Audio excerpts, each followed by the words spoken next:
This presentation will do a bit of personal remembrance about Leon, as well as some of the economics that we did, I hope in a style that Leon would appreciate. So let's review what we'll cover. I will talk about how Leon and I got started, and that's where the remembrances will be.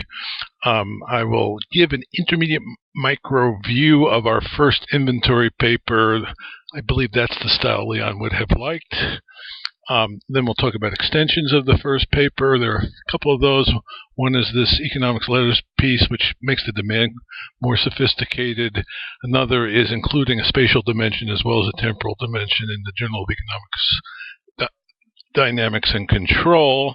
And then we'll wrap up with some final thoughts.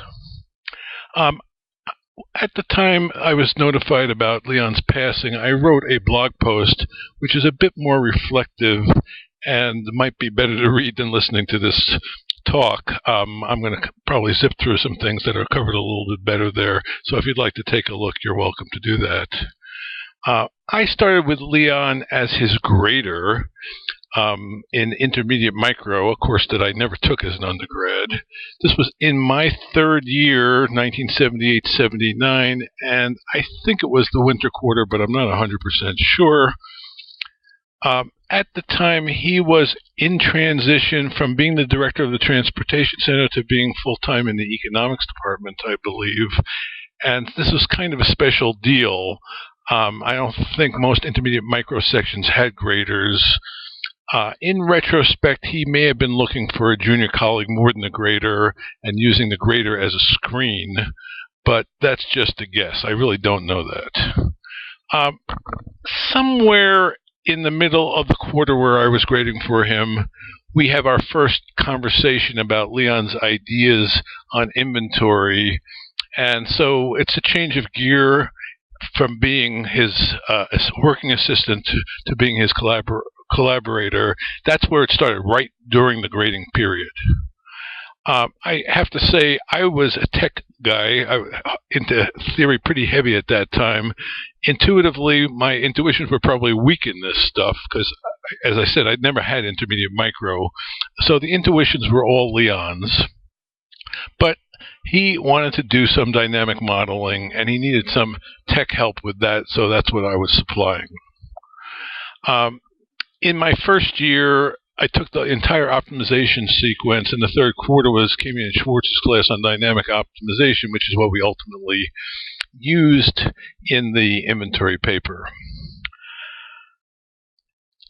So let me talk a little bit about remembrances. My very first semester, I grew up in New York, and I was wary about coming to Chicago. I had Eisner for macro, and Eisner was a little bit like my dad. Leon, not voice-wise, but coloration-wise, was a bit like my mom. Kind of this blonde, tanned look was a little bit like my mom, and it's very easy for me to remember Leon's face and also the voice in my head. That's very easy. Much harder to remember the detail of what we talked about. Even, if you will, broad strokes is hard to remember in those conversations. What I do recall is that he would often go to the blackboard and draw a diagram to explain his thinking. So he thought through graphs, and he may have been the first person I met who thought that way. And as a result, I kind of think of Leon as an intuitive intermediate micro guy. As talking about my parents, my dad was quite a bit older than Leon, 11 years. My mom was 4 years older than Leon, but they're of the same generation. My parents knew nothing about academic economics, so this is the closest way for me closest thing for me to intergenerational learning in an academic way. I also should say my mom passed away in December 2012, so there's a closeness here where all of this seems to me like it's fitting into a bigger picture. My relationship with Leon was not a father-son relationship. It was more a collegial relationship, and there was definitely a comparative advantage. I learned the importance of straightforward intuition from Leon, and Leon had that with a great deal of strength. he needed his intuitions confirmed by a theoretical model and expressed in current technique. That's what I supplied. And we argued. We argued a lot. So sometimes we disagree, but in a very collegial way. I would say the relationship with Leon is the way I'd like to see all co-authorships, in that people are passionate about what we're modeling. We disagree when we feel we're right, but we respect the other side. Not all my co-authorships went that way, but this one did quite nicely. This is a screenshot of the first inventory paper, which appeared in the AER in 1982, and it's hyperlinked if you'd like to try that. The important thing that motivated Leon was this fixed price assumption or fixed quantity assumption in much of the rest of the literature. Leon didn't like that. Much of the literature ignored prices altogether or implicitly assumed prices were fixed. On the other hand, in my Micro Foundations of Macro course with Dale Mortensen, which was a great class, we studied implicit contract theory, and in implicit contract theory, there was a micro foundation for sticky prices. So it's not as if it's impossible to think about it in terms of sticky prices, but the truth of the matter is the story in implicit contract theory is dynamics. There's a nice paper by Arthur Okun on the invisible handshake and the inflationary process that gives that dynamic story well talked out. But the models we were looking at were in particular a paper by Azariadis and another one by Bailey. Those models were static. So there was a problem there between the static dynamic, which is the tension underlying some of this inventory stuff. And here I'm saying that sticky and stuck are not the same. Sticky prices mean they do change occasionally. When do they change? Leon would have been okay if they were stuck for a while but allowed to change under some circumstance. We ended up assuming complete price flexibility and didn't think about implicit contracts at all. Okay, so we're going to try to look at the model, and let's see if this Excel will pop up. This is the graph as it looks pretty much in the first paper. This is a standard long-run average cost curve with U-shaped. Q star is the efficient scale, a demand curve that intersects that long-run average cost at places where price exceeds long-run average cost. Anyway, this is figure 1 in the paper. I'm going to actually do a representation that's not in the paper that I think is more interesting. Suppose you were teaching intermediate micro and the demand curve looked like this black line, which is everywhere below long-run average cost. In intermediate micro, the key factor here, by the way, is that the demand intercept exceeds minimum long-run average cost. In intermediate micro, you'd say this firm should shut down because it can't cover its cost, but that is a static answer. If you have a dynamic answer, and for example, if you charge this price, so in any one period, a quarter of efficient scale were bought, but if storage was completely costless, then you could get something like this. So now you want to interpret these demand curves as 4 periods of demand: the initial period, the next period, the subsequent period, and the period after that. Under a constant price assumption that the price is going to be set so demand is always equal to 1/4 of efficient scale, the efficient scale can be produced in the first period and exhausted over those 4 periods, and the firm makes money. So that's actually doable. I've got a little storage cost. Whoa, let's go back here. I've got a little storage cost control here. So this remains true even if storage costs are positive, that the firm can make money. It does not sustain if the storage costs are too high. At this point, it is better for the firm to shut down. What the exact shutdown condition is a question. The actual paper is a little bit more complicated, and we have both storage costs and discounting. And so I'm going to, in this diagram, the storage costs are borne by the buyer, so you can think of it. And so future profits are discounted. And so you can think of both the storage costs and the discounting as impacting the elasticity of demand in the out periods. that's the setup of the model that you should think of for what we actually did. So let's close this Excel and go to the next worksheet. Back to Leon's point, there is no reason to assume time invariant demand. It just makes graphing easier. But even if you do, once there is batch production covering multiple periods with storage costs and discounting, demand elasticity will vary from period to period.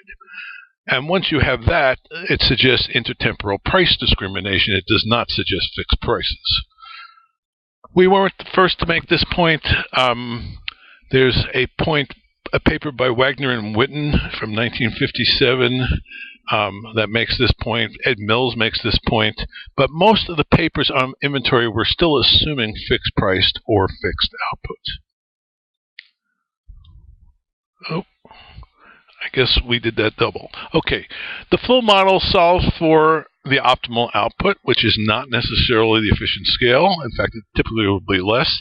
The optimal number of periods over which the output is sold, the optimal price path, and together these above imply the optimal inventory path. So the model solves for all of these things. Let me talk about a technical issue in thinking about this stuff.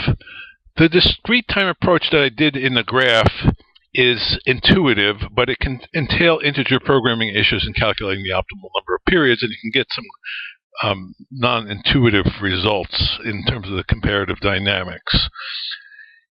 In continuous time, however, the economies of scale must be modeled correctly in production of the stock of output, not the flow. The batch is available when sales begin, and the next batch is not available till the previous batch is exhausted. U-shaped average cost in flow. Let me go back here a second. U-shaped average cost in flow production is really constant returns up to Q star, being alternating production rapidly between on and off. This is like a technical thing. It has nothing to do with economic intuition that Leon cares about, but it does matter if you're going to look in continuous time. So in the original paper, I made an error because I assumed the economies of scale were in the flow when I really should have assumed they were in stock. We ended up publishing an erratum. The next paper that I want to talk about is buyers are pretty naive in the original paper. The demand curve can depend on the time period and the price only in that period. It doesn't depend on prices in other periods.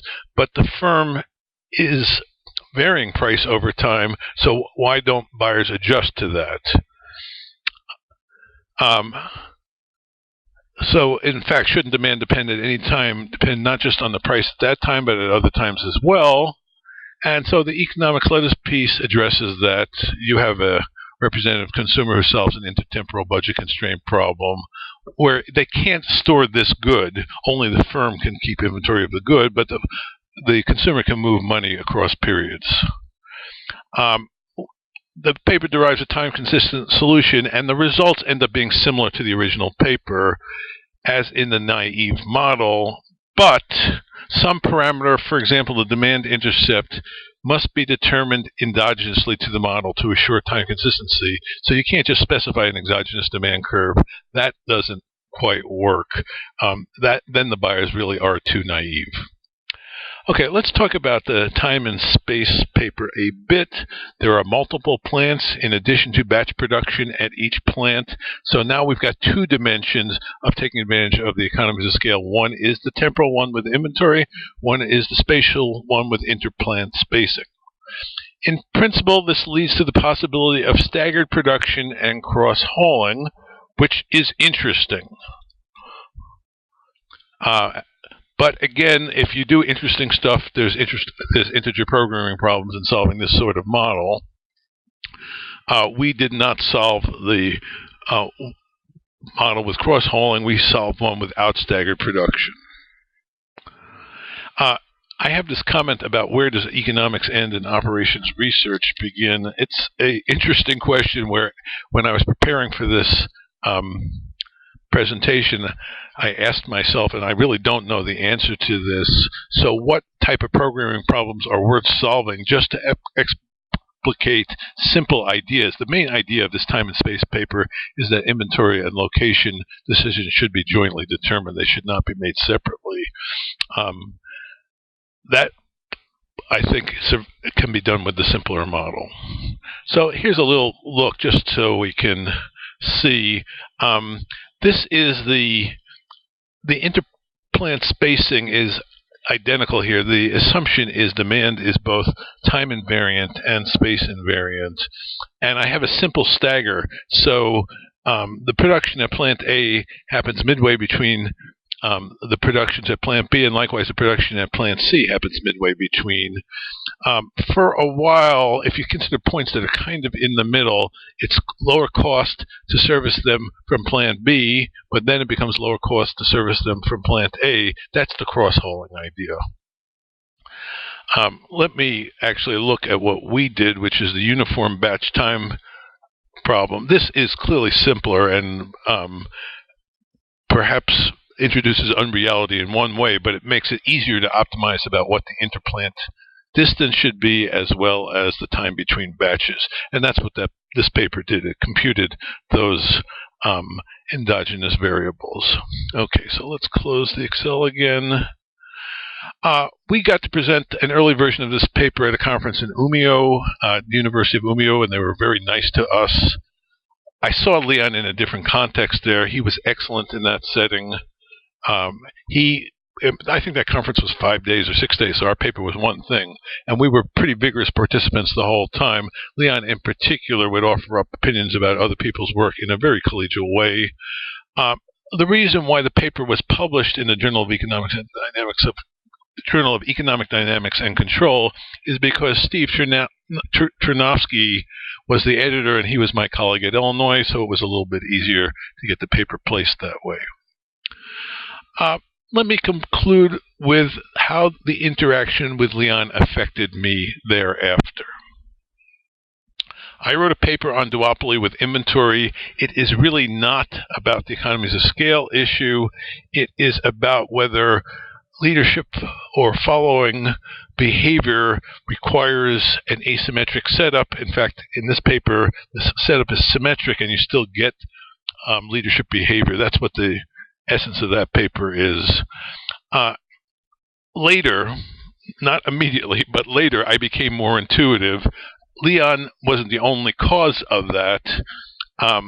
My reasons for becoming more intuitive, this is both in my economics and also in my interaction with people in other contexts.